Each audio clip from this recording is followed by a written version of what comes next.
Former President Donald Trump was shot on July 13 in Butler, Pennsylvania. The assailant fired from the rooftop of Building 6 at AGR International. Criticism soon erupted. The planning and execution of protection services clearly did not meet the most basic of standards.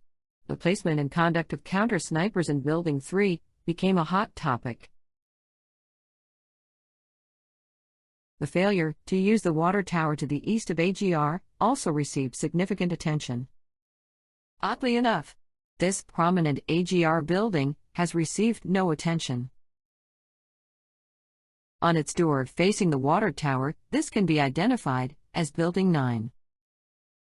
Building 9 has fascias on the eastern and northern edges of the roof.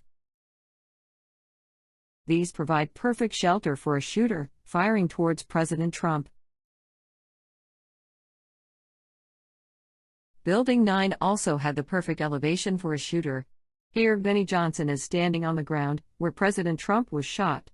President Trump was, obviously, on a podium. Building 9 is the one in the far background. This image shows crooks on the roof of Building 6. Building 9 is in the background with a clear shot possible.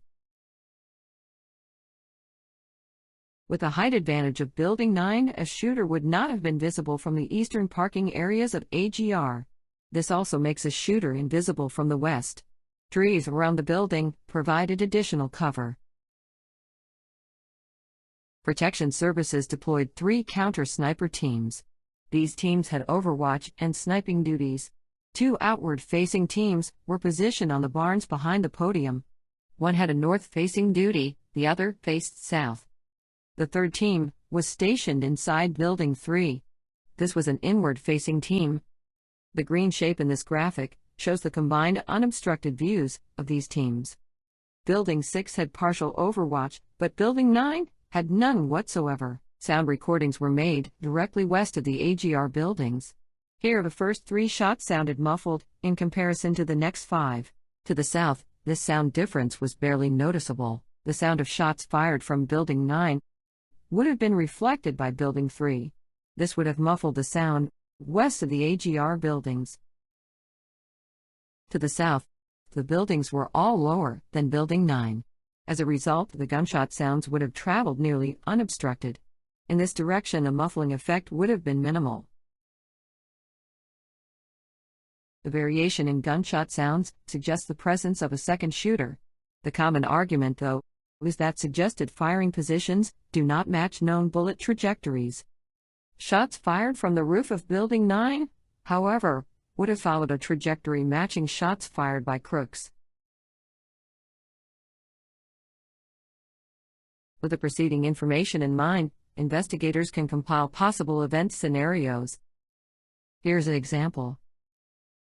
Building 9 provides the perfect shooting position for the application of a patsy shooter.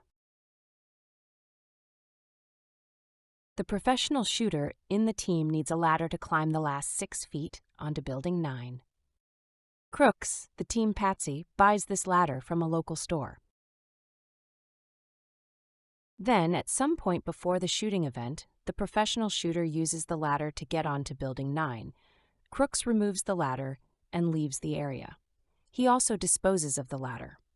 Crooks believes that his role as patsy is to draw attention away from the pro shooter.